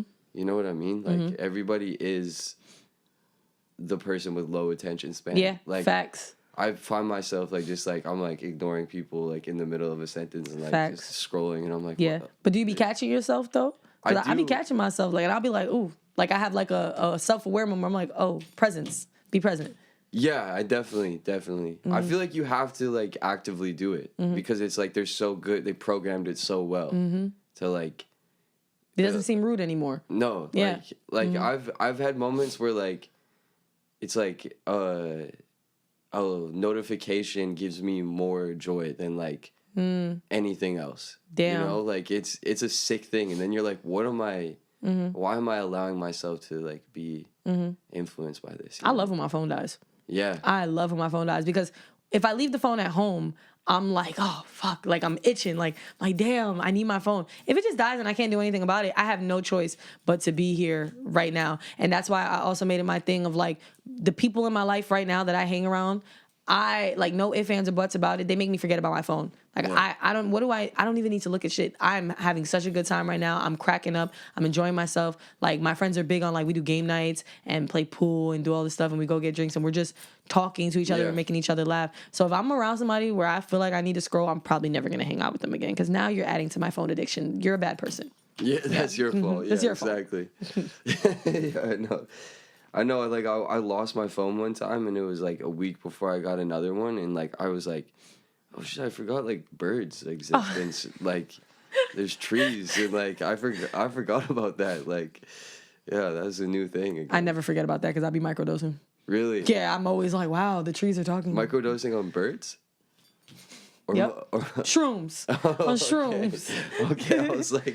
So I never was forget like, about I've that. never Even with tried my that. phone in my hand, I'm still pretty like, oh.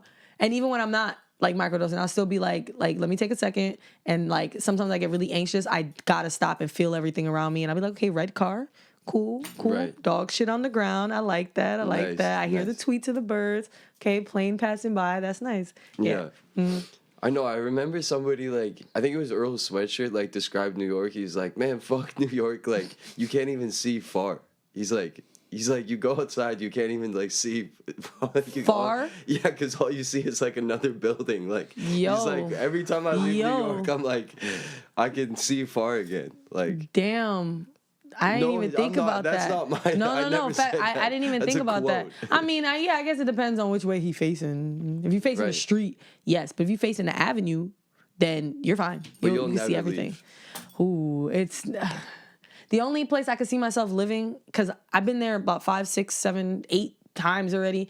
I love Cali. Like Yeah, I love yeah. LA, San Francisco. Like I haven't been to Oakland yet, but I love Cali, period. And every time that I'm out there, I always feel like I could see me having a forever home out there. Right. But like I want to raise New York kids. Like I don't want What's to a raise New Cali York kids. kid? A New York kid is just this a accent tough. just like went up Not- 10%. Like like a New York kid is a tough kid. Like not so much them now. Maybe they coming back to. I don't know. Maybe the kid's gonna be all right. I don't Yeah. know.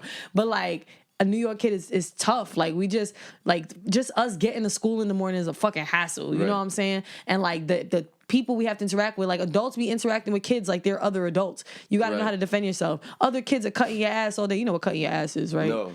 Like roasting you. Oh, okay. Yes, yeah. they cut your ass all day. You need to say something back. You really gonna sit there and let him tell you that your mama sucked his dick? No, you gotta say something back. Right. So I feel like we come up and we good. Like who gonna? That's why I feel like I'm good with the internet and stuff like that. Who gonna hurt my feelings? Like y'all not hurting my feelings. Like y'all don't know how my friends was talking to me. Our teachers come at us. Like I feel like I want to raise a New York kid. They tough. I went out to Atlanta. You know, depending on what part of Atlanta we talking about, the kids be soft. Right, I was in Arizona. The kids are soft. Like I'm pretty sure there's some parts where they're not, but the kids that I saw are soft. They would not be able to last one day on a New York street by themselves. But if I put my 7-year-old nephew in a New York street by himself, he's valid. Right. Mind you, he's blessed as hell. He privileged as hell, but he's a New York kid. At the end of the day, he goes to New York City public school, and there are things that he has to endure while he's in New York City public school. It's not the best. I'm not bragging about it, but it's just like it gave me some endurance for life. Like I'm good. Like I'm okay. I'm not scared of certain things because I live in New York. Like I not live like now it's a whole different place, but grew up there. I'm valid. I'm okay. I've had grown men hitting on me since I was like 7. I'm good. I got good comebacks. I'm okay. Kind of seen everything that's out there. Exactly. Yeah. Mm-hmm. Yeah.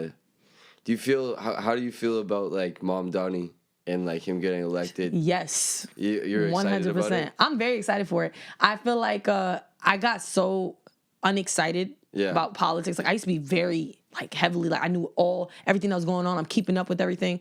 And then you had to start fact checking things because propaganda is such a real thing. But for some reason I didn't realize that until I was like in my 20s. That it's like, I'm like, yeah, they do that in other places, but never here. Yeah. What? Yeah. Hell yeah, they do that. So I didn't really know much about him. And then about a month before the election, I actually started to pay attention to what he was doing, what he was proposing. And when you hear it from other people who don't really like fuck with change, you're going to hear like all the negatives about it. Like, oh, he's trying to do this. He's not going to do that. And also as a New Yorker, you're very used to politicians disappointing you. So you're hearing all this stuff that he says he wants to do. And like free transportation and free childcare and this, that, and that. You hear all that and you're like, yeah, sure. Yeah. Like, yeah, okay. But then it was something about like, I sat down, I watched his interviews, I read his campaign online, like I read everything. And I was like, oh, like he has a plan behind it. He's not just saying, I'm gonna do this for y'all, vote for me. No, he's like, I'm gonna do this. Here's how I'm gonna do it. Yeah. And then if I don't do it, let's hold each other accountable. Like tell me how I can be better. Right. Like he was in these streets for real. Everybody, not in the way Eric Adams. You know about Eric Adams? Yeah. Yeah. Not in the way that Eric Adams was in the streets. Eric Adams was in the hookah clubs. Yeah. No, Mamdani was in the streets, like really interacting with people. He's from Queens also. Let me just put that out there. Right. And I always say like compared to other boroughs, and every borough is tolerable. I feel like New York City is just a tolerable place as far as other cultures go because we have a bunch of cultures jam-packed into one city. But Queens, I feel like we're the most tolerable because we speak the most languages in the entire world. Like there's so many different backgrounds living on one street, living in one apartment building in Queens specifically. Like we're the melting pot borough for real. Right. So him coming from there already, I trust it because I'm like, yeah, he knows what it's like to be tolerable of other cultures. Like so him coming up and his background and stuff like that, we already knew like, oh yeah. No, he's good. I felt like he was good. And I went out and I voted for him. And I made my mom come vote for him too. My mom did not know much about him because, again, my mom has been living in New York her whole life. My mom's going to be 47 years old. She's been here for a little while. So she's to heard her, it all. Yeah, to her, it's like, like I'm not, what am I doing? She would usually only vote for like presidencies. She would never vote for like mayor or anything like that. So this was like her first time coming out. We did it together. And before we went, I showed her a bunch of videos of Mamdani and she was laughing. She was entertained. She had questions. We got to look up the questions together. She utilized freaking Chat GPT to help her out while we were at the polls trying to figure out, who are these people? Like she started looking up words because sometimes the ballots are really confusing. I realized that my first time voting in these kind of elections. But yeah, I believe in Mamdani. I feel like it's about to be a good time in New York. A lot of people think that it's about to get real bad. I disagree. I just feel like right now we're just trying to like remove ourselves from all the things that Eric Adams had in place. And we are also dealing with the whole thing with ICE and stuff like that. It's really sad, but like, I feel like I trust if he lets me down, of course I'm going to renege this 100%. And I'll be like, damn, but I'm proud of who I voted for sure. Yeah, no, that makes a lot of sense. Mm-hmm. Yeah, I feel like he definitely got a lot of people involved that were not involved in like, people in other countries wanted to vote for him. They're not even from New York. For sure. Mm-hmm. I know when I saw him, I was like, damn, like that would be really nice to see someone like that. I think he can make it far. I feel like if he does it good for us, I honestly could see him dead ass in presidency and shit like that. Yeah. I don't know if it's like too soon to say, but I'm just saying if he does New York right, I feel like he'll be valid like in the rest of his political career. Yeah, for sure. Yeah. Or maybe you'll be like supreme leader at that point. Damn. Like You think it's gonna change like that? The title, yeah. God. Probably at that point. Damn, dictator Mamdani. Yeah. Wow.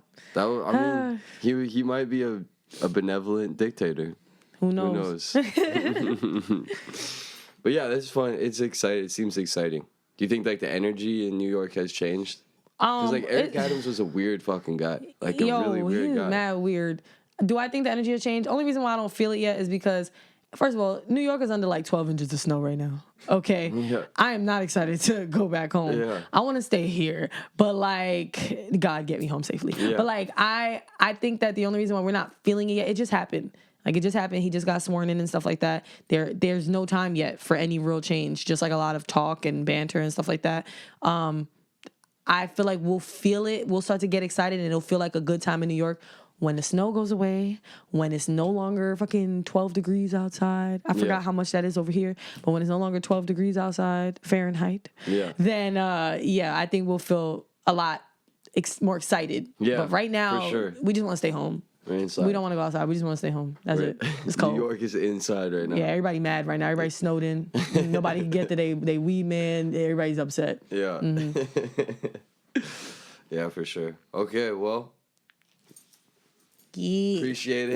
What is this? I was going for a handshake, but I was like, that's not hip hop. That's it. What he doing? I'm trying to dap him up. No, friend. What's you the gotta dap? put the thumb in it. Like, come on.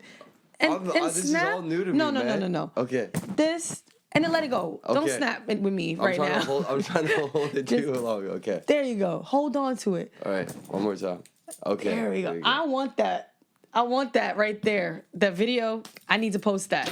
The fuck up? I need to, yes. No, I can't have that out publicly. What the fuck? I We're need to cutting post all that. that. But yeah, thank you. Thank you. Yeah, no, thanks for coming. Of course. We appreciate you. Killed it on stage last. Thank you. I appreciate y'all. And we're excited to see what you do next too. It's Thank gonna you. be fucking awesome to see where you go with this. Yes, it is. Yep. Yeah. Okay. Yeah. Yeah.